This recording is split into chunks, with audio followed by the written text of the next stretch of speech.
ਤੁਸੀਂ ਕਿਹਾ ਹੈ ਨਾ, ਜਦੋਂ ਹੀ ਸਿਰਫ ਬੈਠ ਜਾਂਦੇ ਹਾਂ ਕੁਝ ਸਮੇਂ ਲਈ ਆਨੰਦ ਆਉਂਦਾ ਹੈ, ਫਿਰ ਵਿਚਾਰ ਆ ਜਾਂਦੇ ਹਨ। ਸਾਕਸ਼ੀ ਭਾਵ ਨੂੰ ਕਿਵੇਂ ਪਰਪੱਕ ਕਰੀਏ? ਨਹੀਂ, ਖਿਆਲ ਰੱਖੋ, ਜਦੋਂ ਅੰਦਰ ਦਾ ਆਨੰਦ ਆ ਜਾਵੇਗਾ ਨਾ, ਉਦੋਂ ਸਾਕਸ਼ੀ ਭਾਵ ਪਰਪੱਕ ਹੁੰਦਾ ਹੈ।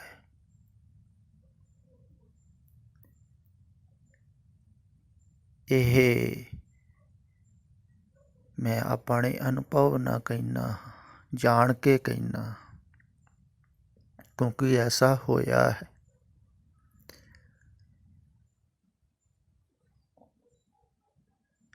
ਬਚਪਨ ਦੇ ਵਿੱਚ ਮੈਨੂੰ ਯਾਦ ਹੈ ਉਹ ਘਟਨਾ। ਘਰ ਦੇ ਬੈਕ ਸਾਈਡ ਪਿਛਲੇ ਪਾਸੇ ਬਗੀਚੇ ਦੇ ਵਿੱਚ ਇੱਕ ਟਾਹਲੀ ਦੇ ਦਰਖਤ ਦੇ ਥੱਲੇ ਮੰਜੇ ਉੱਪਰ ਆਰਾਮ ਕਰ ਰਿਹਾ ਸੀ।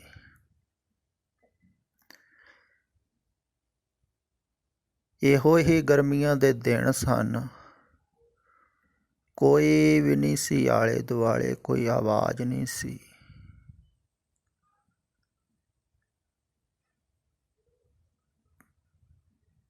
ਤੇ ਬੱਚੇ ਨੂੰ ਕੋਈ ਖੁਆਇਸ਼ ਵੀ ਨਹੀਂ ਹੁੰਦੀ, ਸੰਸਾਰ ਦੀ ਚਾਹਤ ਵੀ ਨਹੀਂ ਹੁੰਦੀ, ਕੁਛ ਵਿਚਾਰਧਾਰਾ ਵੀ ਨਹੀਂ ਹੁੰਦੀ। ਤੇ ਸਹਿਜ ਲੇਟੇ ਲੇਟੇ ਨੂੰ ਹੀ ਉਹ ਸਾਕਸ਼ੀ ਭਾਵ ਜਿਹੜਾ ਹੈ ਨਾ, ਗਹਿਨ ਹੋ ਗਿਆ। ਜਿਵੇਂ ਗੁਰਮੁਖ ਪਿਆਰੇ ਨੇ ਕਿਹਾ ਹੈ ਨਾ ਵੀ ਮੈਨੂੰ ਖਿਆਲ ਆਇਆ ਵੀ ਬਿਨਾਂ ਅੱਖਾਂ ਤੋਂ ਵੀ ਦੇਖ ਸਕਦਾ ਹਾਂ, ਪਰ ਉੱਥੇ ਖਿਆਲ ਨਹੀਂ ਆਇਆ, ਉੱਥੇ ਦੇਖਿਆ ਗਿਆ ਵੀ ਸਿਖਰ ਦੁਪਹਿਰਾ ਹੈ ਤੇ ਹਵਾ ਚੱਲ ਰਹੀ, ਦਰਖਤ ਹਿੱਲ ਰਹੇ, ਸਭ ਕੁਛ ਦਿਖ ਰਿਹਾ ਹੈ, ਪੰਛੀ ਬੋਲ ਰਹੇ ਹਨ, ਪਰ ਬਿਲਕੁਲ ਜਿਵੇਂ ਥਿਰ ਹੋ ਗਿਆ ਹੈ ਅੰਦਰੋਂ ਸਭ ਕੁਛ।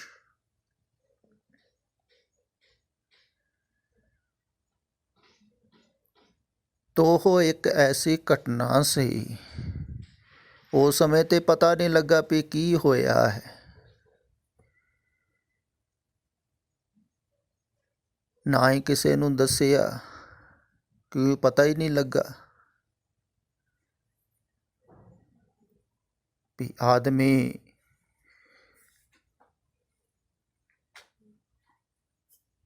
ਘਟਨਾ ਦਾ ਅਰਥ ਵੀ ਉਦੋਂ ਹੀ ਕਰਦਾ ਹੈ ਨਾ ਜਦੋਂ ਉਸ ਘਟਨਾ ਬਾਰੇ ਸੁਣਿਆ ਹੋਵੇ, ਜਾਣਿਆ ਹੋਵੇ। ਨਾ ਕਿਸੇ ਨੇ ਸੁਣਾਇਆ ਸੀ, ਨਾ ਕਿਸੇ ਨੇ ਸਮਝਾਇਆ ਸੀ, ਨਾ ਪਤਾ ਹੀ ਸੀ,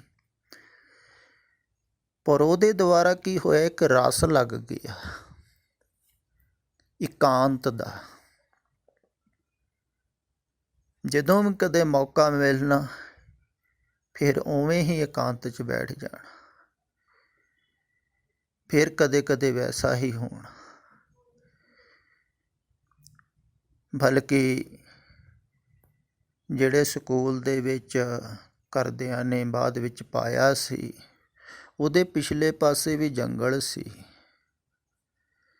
ਤੇ ਜ਼ਿਆਦਾ ਸਮਾਂ ਜੰਗਲ ਦੇ ਵਿੱਚ ਹੀ ਬਤੀਤ ਹੁੰਦਾ ਸੀ। ਸਕੂਲ ਦੇ ਵਿੱਚ ਤੇ ਘੱਟ ਹੀ ਪੜ੍ਹਾਈ ਹੋਈ। ਤੋ ਉਹ ਇਕਾਂਤ ਦੇ ਵਿੱਚ ਬੈਠਣ ਦਾ ਇੱਕ ਰਸ ਪੈਦਾ ਹੋ ਗਿਆ।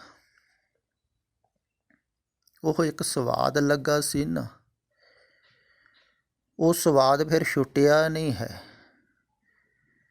ਉਸ ਰਸ ਨੇ ਫਿਰ ਸੰਸਾਰ ਦੇ ਵਿੱਚ ਕਾਮਯਾਬ ਨਹੀਂ ਹੋਣ ਦਿੱਤਾ।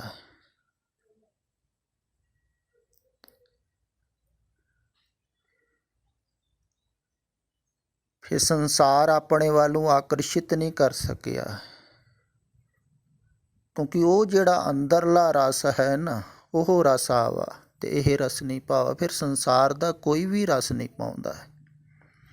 ਕੋਈ ਆਕਰਸ਼ਣ ਨਹੀਂ ਖਿੱਚਦਾ, ਕਿਉਂਕਿ ਸੰਸਾਰ ਫਿੱਕਾ ਫਿੱਕਾ ਲੱਗਣ ਲੱਗ ਜਾਂਦਾ ਉਸ ਸਵਾਦ ਦੇ ਮੁਕਾਬਲੇ, ਉਹ ਰਸਾਸ ਦੇ ਮੁਕਾਬਲੇ। ਖਿਆਲ ਵਿੱਚ ਰੱਖਿਓ, ਜਿਹੜਾ ਅੰਦਰੋਂ ਆਉਂਦਾ ਹੈ ਉਹ ਵਾਸਤਵਿਕ ਹੈ, ਤੁਹਾਡਾ ਆਪਣਾ ਹੈ, ਫਿਰ ਬਿਨਾਂ ਸਹਾਰੇ ਤੋਂ ਆਉਂਦਾ ਹੈ।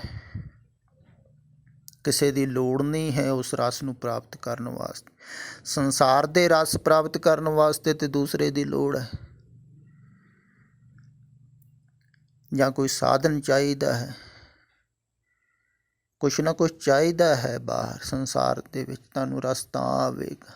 ਪਰ ਅੰਦਰ ਦੇ ਰਸ ਵਾਸਤੇ ਤੇ ਕੁਝ ਵੀ ਨਹੀਂ ਚਾਹੀਦਾ, ਸਗੋਂ ਚਾਹਤਾਂ ਸਾਰੀਆਂ ਛੁੱਟ ਜਾਣ, ਰਸ ਦੀ ਵੀ ਚਾਹਤ ਨਾ ਹੋਵੇ, ਤੇ ਫਿਰ ਉਹ ਆਉਂਦਾ ਹੈ ਅੰਦਰੋਂ। ਤੇ ਜਦੋਂ ਉਹ ਆ ਜਾਂਦਾ ਹੈ ਨਾ, ਖਿਆਲ ਵਿੱਚ ਰੱਖਿਓ, ਫਿਰ ਸੰਸਾਰ ਦਾ ਕੋਈ ਵੀ ਰਸ ਨਹੀਂ ਪਾਉਂਦਾ ਹੈ। ਫਿਰ ਆਪਣੇ ਆਪ ਹੀ ਆਦਮੀ ਉੱਧਰ ਨੂੰ ਜਾਂਦਾ। ਤੁਸੀਂ ਆਪ ਸੋਚੋ, ਸੰਸਾਰ ਦੇ ਵਿੱਚ ਹੀ ਅਗਰ ਸੰਸਾਰ ਦੀ ਤੁਲਨਾ ਦੇ ਢੰਗ ਦੇ ਨਾਲ ਹੀ ਤੁਸੀਂ ਸਮਝੋਗੇ, ਤੇ ਇਉਂ ਸਮਝ ਲਓ ਵੀ ਤੁਹਾਨੂੰ ਜਿਹੜੀ ਚੀਜ਼ ਜ਼ਿਆਦਾ ਸਵਾਦ ਲੱਗਦੀ, ਜ਼ਿਆਦਾ ਚੰਗੀ ਲੱਗਦੀ, ਜਿੱਥੋਂ ਜ਼ਿਆਦਾ ਰਸ ਆਉਂਦਾ, ਤੁਸੀਂ ਉੱਧਰ ਨੂੰ ਜਾਂਦੇ ਹੋ ਕਿ ਨਹੀਂ ਜਾਂਦੇ? ਸੰਸਾਰ ਵਿੱਚ ਵੀ ਤੁਸੀਂ ਉੱਧਰ ਨੂੰ ਹੀ ਜਾਂਦੇ, ਸੁਭਾਵਿਕ ਹੀ। ਤੇ ਅੰਦਰਲਾ ਜਿਹੜਾ ਹੈ ਨਾ, ਉਹਦੀ ਤੇ ਤੁਲਨਾ ਬਾਹਰਲੇ ਨਾਲ ਹੋ ਹੀ ਨਹੀਂ ਸਕਦੀ, ਕਿਉਂਕਿ ਹੈ ਹੀ ਐਸਾ, ਉਹਦਾ ਸਵਾਦ ਹੀ ਐਸਾ ਹੈ। ਪ੍ਰਮਾਣ ਵੀ ਦਿੱਤਾ ਹੈ ਨਾ, ਸ਼ੱਕਰ ਖੰਡ ਨਿਵਾਤ ਗੁੜ ਮਾਖਿਓਂ ਮਾਂਝਾ ਦੁੱਧ, ਸਭੇ ਵਸਤੂ ਮਿੱਠੀਆਂ ਰੱਬ ਨਾ ਪੁੱਜਣ ਤੁਧ। ਫਰੀਦ ਜੀ ਕਹਿੰਦੇ ਹਨ ਵੀ ਸਭ ਕੁਛ ਮਿੱਠਾ ਹੈ ਸੰਸਾਰ ਦਾ, ਬਹੁਤ ਮਿਠਾਸ ਹੈ ਸੰਸਾਰ ਦੇ ਵਿੱਚ, ਬੜੀਆਂ ਮਿੱਠੀਆਂ ਚੀਜ਼ਾਂ ਹਨ, ਪਰ ਉਹਦੇ ਮੁਕਾਬਲੇ ਕੁਛ ਵੀ ਮਿੱਠਾ ਨਹੀਂ। ਇੱਕ ਸਿਰਫ ਕਹਿਣ ਦਾ ਢੰਗ ਹੈ। ਮਿੱਠੇ ਦਾ ਭਾਵ ਇਹ ਨਹੀਂ ਹੈ ਵੀ ਅੰਦਰੋਂ ਕੁਛ ਮਿੱਠੇ ਦਾ ਸਵਾਦ ਆਉਂਦਾ ਹੈ। ਕਈ ਕਹਿਣਗੇ ਜ਼ੁਬਾਨ 'ਤੇ ਰਸ ਡਿੱਗਦਾ ਹੈ ਜੀ, ਮਿੱਠਾ ਮਿੱਠਾ। ਨਹੀਂ, ਇਹ ਸਰੀਰਕ ਰਸ ਨਹੀਂ ਹੈ, ਨਾ ਹੀ ਸਰੀਰ ਦੁਆਰਾ ਲਿਆ ਜਾਂਦਾ ਹੈ। ਖਿਆਲ ਵਿੱਚ ਰੱਖਿਓ, ਅਧਿਆਤਮਿਕ ਰਸ ਜਿਹੜਾ ਹੈ ਉਹ ਸਰੀਰ ਦੁਆਰਾ ਨਹੀਂ ਆਉਂਦਾ, ਅਤੇ ਜਿਹਨੂੰ ਸਰੀਰ ਦੁਆਰਾ ਆ ਰਿਹਾ ਹੈ ਉਹ ਸਰੀਰ ਦੁਆਰਾ ਹੀ ਲੈ ਰਿਹਾ ਹੈ, ਉਹ ਹੇਠਲਾ ਰਸ ਹੈ ਸਰੀਰ ਦਾ। ਜਿਵੇਂ ਕਈ ਕਹਿੰਦੇ ਹਨ ਅਨਹਦ ਧੁਨ ਸੁਣਾਈ ਦੇ ਰਹੀ, ਉਹ ਕੰਨਾਂ ਨੂੰ ਦੇ ਰਹੀ ਹੈ ਤੇ ਸਰੀਰ ਦੀ ਰਸ ਆ ਰਿਹਾ ਹੈ ਤੇ ਉਹ ਵੀ ਸਰੀਰ ਦਾ ਹੈ। ਅਗਰ ਪ੍ਰਕਾਸ਼ ਦੇਖ ਰਹੇ ਹੋ ਤੁਸੀਂ, ਭਾਵੇਂ ਅੱਖਾਂ ਬੰਦ ਕਰਕੇ ਦੇਖ ਰਹੇ ਹੋ, ਦੇਖ ਤੇ ਤੁਸੀਂ ਰਹੇ ਹੋ ਨਾ, ਉਹ ਵੀ ਮਾਨਸਿਕ ਹੈ। ਤੇ ਸਰੀਰ ਤੋਂ ਤੇ ਮਨ ਤੋਂ ਪਾਰ ਜੋ ਹੈ ਨਾ, ਉਹਦਾ ਇੱਕ ਵਾਰ ਰਸ ਆ ਜਾਵੇ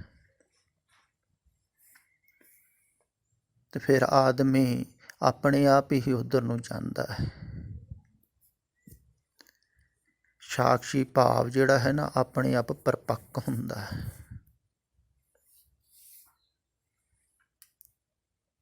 ਸਹਿਜ ਹੀ। ਫਿਰ ਜਿਨ੍ਹਾਂ ਦਾ ਸੰਸਾਰ ਵਿੱਚ ਧਿਆਨ ਬਹੁਤਾ ਲੱਗਾ ਹੋਇਆ ਹੈ,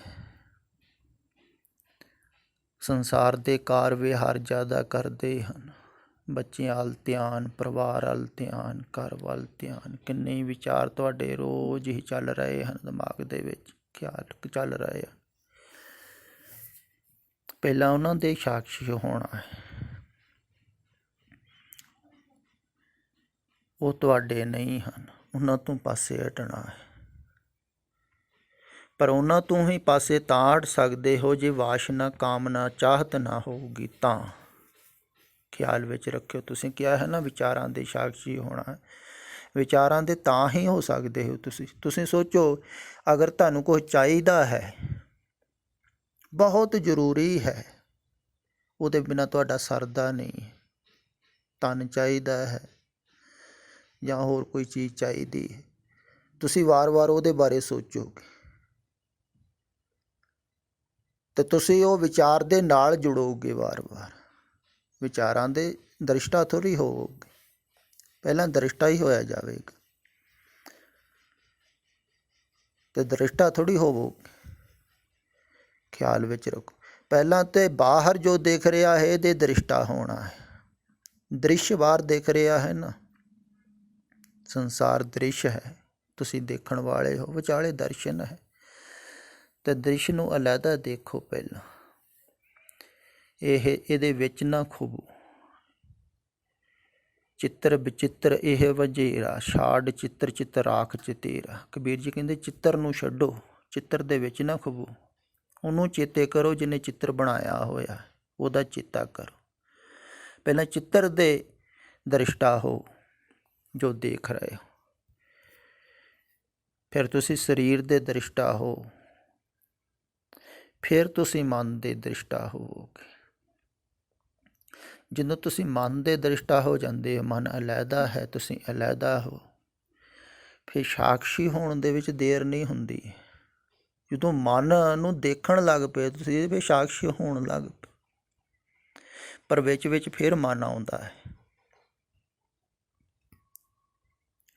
ਮਨ ਦੀ ਆਦਤ ਹੈ, ਐਡੀ ਛੇਤੀ ਨਹੀਂ ਜਾਂਦਾ। ਜਿਹੜੇ ਤਾਂ ਧਿਆਨ ਦੇ ਮਾਰਗ 'ਤੇ ਚੱਲ ਰਹੇ ਹਨ,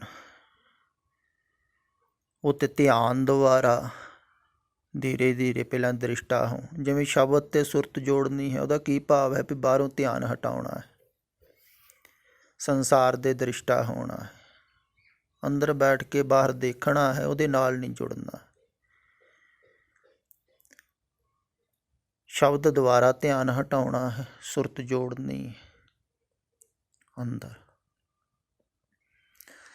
ਅਤੇ ਧੀਰੇ ਧੀਰੇ ਜਦੋਂ ਸੁਰਤ ਤੁਹਾਡੀ ਗਹਿਰੀ ਹੋਵੇਗੀ, ਫਿਰ ਤੁਸੀਂ ਸ਼ਬਦ ਨੂੰ ਵੀ ਸੁਣੋਗੇ, ਸ਼ਬਦ ਦੇ ਵੀ ਦ੍ਰਿਸ਼ਟਾ ਹੋਊਗੀ।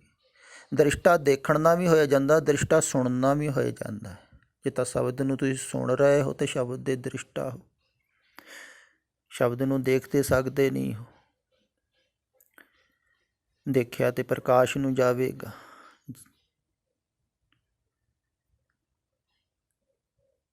ਅਤੇ ਸ਼ਬਦ ਨੂੰ ਸੁਣਨਾ ਹੈ, ਸੁਣਨ ਦੇ ਕਰਕੇ ਤੁਸੀਂ ਦ੍ਰਿਸ਼ਟਾ ਹੁੰਦੇ ਹੋ, ਸ਼ਬਦ ਤੋਂ ਭਿੰਨ ਹੋ ਜਾਂਦੇ।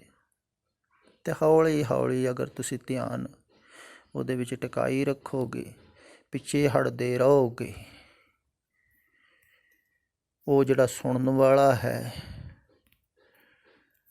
ਉਹਦੇ ਵੀ ਪਿੱਛੇ ਹਟਦੇ ਰਹੋਗੇ, ਜਿਹੜਾ ਜਾਣਨ ਵਾਲਾ ਹੈ ਉਹਦੇ ਵੱਲ ਨੂੰ ਜਾਓਗੇ, ਤੁਸੀਂ ਸਾਕਸ਼ੀ ਹੁੰਦੇ ਜਾਓਗੇ। ਜਿਵੇਂ ਕਿਹਾ ਹੈ, ਧੁਨ ਮੇਹ ਧਿਆਨ, ਧਿਆਨ ਮੇਹ ਜਾਣਿਆ, ਗੁਰਮੁਖ ਕਥ ਕਹਾਣੀ। ਧੁਨ ਦੇ ਵਿੱਚ ਧਿਆਨ ਹੈ, ਧਿਆਨ ਦੇ ਵਿੱਚ ਜਾਣਨ ਵਾਲਾ ਹੈ, ਉਹ ਜਾਣਨ ਵਾਲੇ ਵੱਲ ਨੂੰ ਜਾਣ ਲੱਗ ਪਏ। ਜਿਹੜਾ ਸਾਰਿਆਂ ਦੇ ਜਾਣਨ ਵਾਲਾ ਹੈ ਪਰਮਾਤਮਾ, ਜਿਹੜਾ ਸਾਰਿਆਂ ਨੂੰ ਦੇਖਣ ਵਾਲਾ ਹੈ ਪਰਮਾਤਮਾ, ਸਾਰਿਆਂ ਦਾ ਸਾਕਸ਼ੀ, ਉਹਨੂੰ ਹੀ ਗੁਰਬਾਣੀ ਦੇ ਵਿੱਚ ਕਿਹਾ ਹੋਇਆ ਹੈ, ਗੁਰਮੁਖ ਜੋਗੀ ਜਾਗਦੇ, ਹੋਰ ਜਗ ਸੁੱਤਾ ਮੋਹ ਪਿਆਰ। ਜਾਗਰਣ,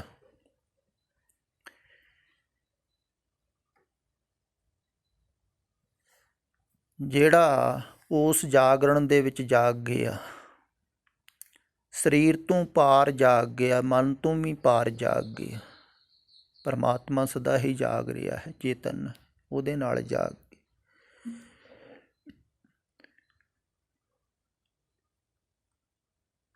ਜਿਹੜਾ ਜਾਗ ਗਿਆ,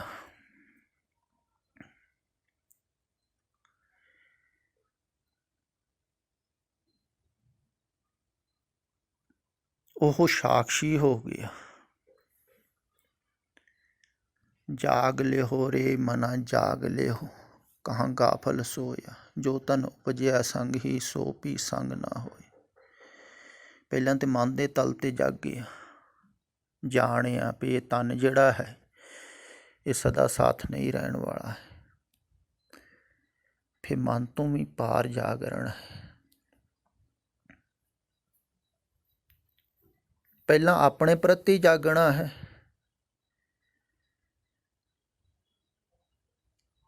ਆਪਣੇ ਪ੍ਰਤੀ ਹੋਸ਼ ਪੂਰਨ ਹੋਣਾ ਹੈ, ਫਿਰ ਉਹ ਜਾਗਰਣ ਜਿਹੜਾ ਹੈ ਉਹ ਸਮਸਤ ਹੋ ਜਾਂਦਾ ਹੈ, ਟੋਟਲ ਹੋ ਜਾਂਦਾ ਹੈ।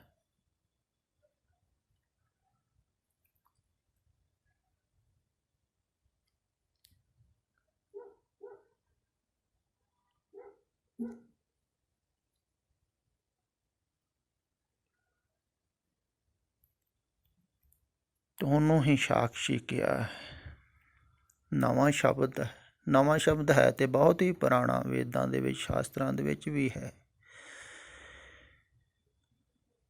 ਸਾਕਸ਼ੀ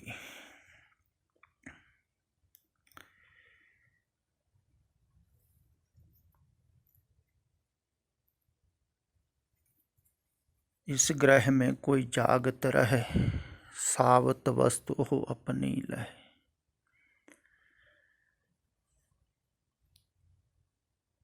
पहला मन दे तल ते जागना है, जाग के देखना है भी संसार मिथ्या है, असत है, संसार वास्तविक नहीं। जागते रहना, संसार दे नाल नहीं जुड़ना। कहते जागत रहे न कबहू सोवे, तीन लोक समाध पलोवे। जिहड़ा जागदा ही रहिंदा है मन तो पार, तीन ते लोक समाध पलोवे, ਉਹਦੀ ਤਿੰਨਾਂ ਲੋਕਾਂ ਦੇ ਵਿੱਚ ਸਮਾਧੀ ਲੱਗ ਜਾਂਦੀ। ਭਾਵ ਕਿ ਉਹ ਟੋਟਲ ਜਾਗਰਣ ਦੇ ਵਿੱਚ ਪਹੁੰਚ ਜਾਂਦਾ ਹੈ। ਉਹਦੇ ਵਾਸਤੇ ਫਿਰ ਲੋਕ ਥੋੜ੍ਹੇ ਹੀ ਰਹਿ ਜਾਂਦੇ। ਇਹਨਾਂ ਲੋਕਾਂ ਦੇ ਵਿੱਚ ਭਾਵ ਕੀ ਹੋਇਆ ਵੀ ਪਾਤਾਲ ਲੋਕ, ਆਕਾਸ਼ ਲੋਕ ਤੇ ਮੱਧ ਲੋਕ ਨਹੀਂ, ਉਹਦੇ ਵਾਸਤੇ ਕੋਈ ਲੋਕ ਹੀ ਨਹੀਂ ਰਹਿ ਜਾਂਦਾ। ਉਹਦੇ ਵਾਸਤੇ ਅੰਦਰ ਬਾਹਰ ਵੀ ਨਹੀਂ ਰਹਿ ਜਾਂਦਾ। ਉਹਦੇ ਵਾਸਤੇ ਫਿਰ ਭੂਤ ਭਵਿੱਖ ਵਰਤਮਾਨ ਵੀ ਨਹੀਂ ਰਹਿ ਜਾਂਦੇ। ਉਹ ਸਾਸਵਤ ਦੇ ਵਿੱਚ ਜਾਗਦਾ ਹੈ, ਉਹਦਾ ਪੂਰਨ ਜਾਗਰਣ ਹੋ ਜਾਂਦਾ ਹੈ।